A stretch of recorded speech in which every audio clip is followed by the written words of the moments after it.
দুজন মানুষকে ভালোবাসার পরও শুধু ইগোর জন্য একে অপরকে কখনো জানাতে পারি না। অবশ্য একে অপরের জন্য অপেক্ষা করে যাই। কি বা হয় আগ বাড়িয়ে কথা বললে?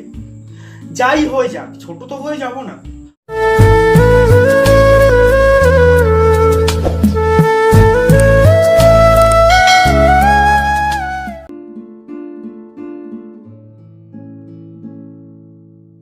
আজ ব্রেকআপের 6 মাস পরে হঠাৎই ওর সাথে আমার দেখা হয়ে যাওয়া। চোখে চোখ পড়তেই একে অপরের দিকে এগিয়ে আসতে লাগলাম। আর আমি মনে মনে ভাবতে লাগলাম, আচ্ছা ও কেমন আছে একবার জিজ্ঞাসা করা কি উচিত হবে? এসব 7-5 ভাবতে ভাবতে হঠাৎই ও আমায় বলে বসলো, ওই এতদিন বাদে দেখা হলো, একবার কেমন আছে জিজ্ঞাসা করার প্রয়োজন বোধ করলি না? আমি ওকে বললাম, তুই নিশ্চয়ই ভালোই আছিস, কারণ বরাবর তো তুই এটাই চেয়েছিলিস। ও আমায় বলে বসলো, তুই তো একবার আগ বাড়িয়ে কথা বললেও পারতিস। আমি বললাম, না রে, তুই তো জানিস তোর রাগকে আমি বরাবরই ভয়ই পাই।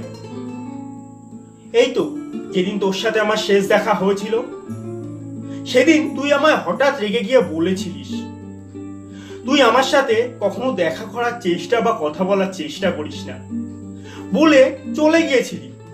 এরপর আমি তোর মুঠো ফোনে কয়েকবার কল দিয়েছিলাম, কিন্তু তুই ফোনটা ধরিসনি, বরং ফোনটা কেটে রিজেক্ট লিস্টেড করে দিয়েছিলি। ও আমায় বলল, আচ্ছা তুই কি জানতিস না আমি তোর ওপর রাগ করে বেশিক্ষণ থাকতে পারতাম না? আমি বললাম, হ্যাঁ এটাই তো বরাবর জেনে এসছি, তবে সেদিন যখন তোর সাথে আমার দেখা হয়েছিল সেদিনের ব্যাপারটা একটু অন্যরকম ছিল। ও আমায় বলল, হ্যাঁ সেদিনের ব্যাপারটা একটু অন্যরকম ছিল, কারণ তুই আমায় কখনো সময় দিতিস না, আর সেদিন আমার জন্মদিন ছিল। আমি রোজ তোর জন্য অপেক্ষা করতাম, কিন্তু তুই কখনো সময় মতো আসতিস না। তবে আমার জন্মদিনের দিন তো সময় মতো অন্তত আসতে পারতিস, কিন্তু না, তুই আসিসনি। বরং আমি 3 ঘন্টা রাস্তায় অপেক্ষা করার পর যখন তোকে কল দিই, তুই ফোনটা ধরার প্রয়োজন বলে মনে করিস না। তারপর আমি ভেবে নিলাম, না, তোর সাথে আর কোনো সম্পর্ক রাখা যাবে না। তবে আমি যখন রাগ করে চলে যাচ্ছিলাম, তুই তো পারতিস একবার পেছন থেকে ডাকতে অথবা ছুটে গিয়ে একটিবার হাত ধরতে, কিন্তু না, তুই তা করিসনি, বরং তুই সেই স্থান থেকে ভয়ে চলে গিয়েছিলিস। তোকে রাগ করে ওসব কথা বলে যখন চলে যাচ্ছিলাম, আমি বারবার চাইছিলাম তুই একবার পেছন থেকে আমার নামটা ধরে ডাক। যদি নামটা ধরে একবার ডাকতিস, দেখতিস আমি একবারে ছুটে চলে যেতাম তোর কাছে। আমি বললাম, সে তো ইচ্ছা করছিল রে খুব, কিন্তু সাহসে ঠিক কুলিয়ে ওঠেনি। আর তুই তো জানিস প্রেম ভালোবাসা ঠিক আমার আসে না, কিভাবে রাগ ভাঙাতে হয় ওটুকুও ঠিক বুঝি না। যেটুকু শিখেছি তোর কাছ থেকেই শিখেছি, আর এর থেকে বেশি কখনো শেখার চেষ্টা করে উঠিনি। মধ্যবিত্ত পরিবারের ছেলে আমি, শুধু এটুকু বুঝি নিজের ফ্যামিলির পাশে দাঁড়াতে হবে। এরই মাঝেও বলে উঠলো, এখন তো আমায় ভুলে গেছিস। আচ্ছা, তোর নতুন মানুষটি আমার থেকে সুন্দর বুঝি? আমি বললাম, না রে, আজও আমি তোকে ভুলিনি। আর হ্যাঁ, তুই আমাকে বারবার বলতিস না, আচ্ছা আমার গায়ের রঙের জন্য বুঝি তুই আমার সাথে এমন করিস বারবার? শোন, আজ বলি তোকে, তোর গায়ের রং নিয়ে অভিযোগটা আমার কখনোই ছিল না, আর অভিযোগটা থাকবেও না, কারণ আমিও বা কনসা ফর্সা।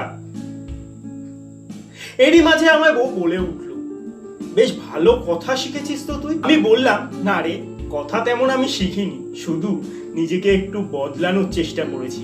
ও আমায় বলল, যাই হোক না কেন, তুই বেশ হাসি খুশি আছিস, দেখে খুব ভালো লাগলো। আমি ওকে বললাম, আচ্ছা দাঁড়িয়ে দাঁড়িয়ে আর কতক্ষণ কথা বলবি রে, চল না ওই পাশে রেস্টুরেন্টে বসে জমিয়ে একটু কথা বলা যাক। ও আমায় বলল, না থাক। আমি ওকে বললাম, সন্ধ্যায় কিছু খাসনি তাই না? ও আমায় বলল, তোর জেনে কি হবে।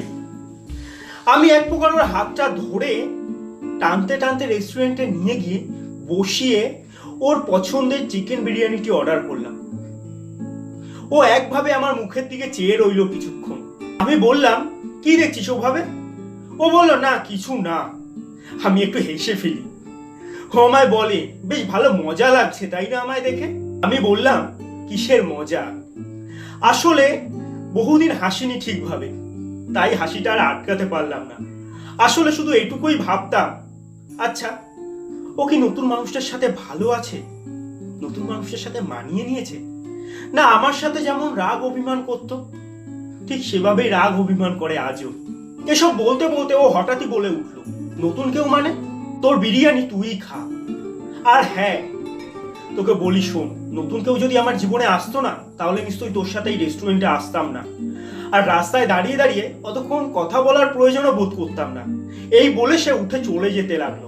আমি পেছন থেকে ওর হাতটি চেপে ধরলাম, ধরে বললাম, আচ্ছা পাশে বস, তোর সাথে কথা আছে।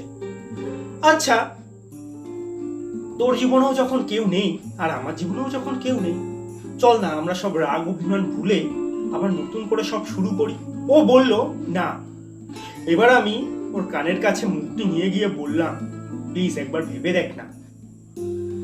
এবারও আমার মুখের দিকে তাকিয়ে একটা হাসি দিয়ে বলল, ঠিক আছে বুদ্ধু, তাড়াতাড়ি খেয়ে নে, বাড়ি যেতে হবে না? আর তোর মা তো আবার তোর জন্য অপেক্ষা করছে। আমি বললাম হ্যাঁ। এরপর খাওয়া শেষ করে রাস্তায় বেরিয়ে ফুটপাথ ধরে হাঁটতে হাঁটতে ও আমার হাতে হাত রেখেছিল এবং বলেছিল, আচ্ছা সেদিনও তো এমন জোর করলে পারতিস, তাহলে হয়তো এতদিন আমাদের অপেক্ষা করতে হতো না। ঠিক এইভাবেই আলাদা হয়ে যাওয়ার পর আমরা নিজের ভালোবাসার মানুষটিকে কাঠগড়ায় দাঁড় করিয়ে নিজেদের মতো করে জাজ করে যাই। এভাবেই অভিমানের পাল্লা ভারী হতে থাকে। দুজন দুজন মানুষকে ভালোবাসার পরও শুধু ইগোর জন্য একে অপরকে কখনো জানাতে পারি না। অবশ্য একে অপরের জন্য অপেক্ষা করে যাই। কি বা হয় আগ বাড়িয়ে কথা বললে? যাই হয়ে যাক, ছোট তো হয়ে যাব না। হয়তো এই আগ বাড়িয়ে কথা বলার জন্য হয়তো ভালোবাসার মানুষটিকে আবার ফিরে পেতে পারি। তাই ভুল যারই হোক না কেন, একটিবার সাহস করে আপনার মনের কথাটি আপনার ভালোবাসার মানুষটিকে বলে দিন।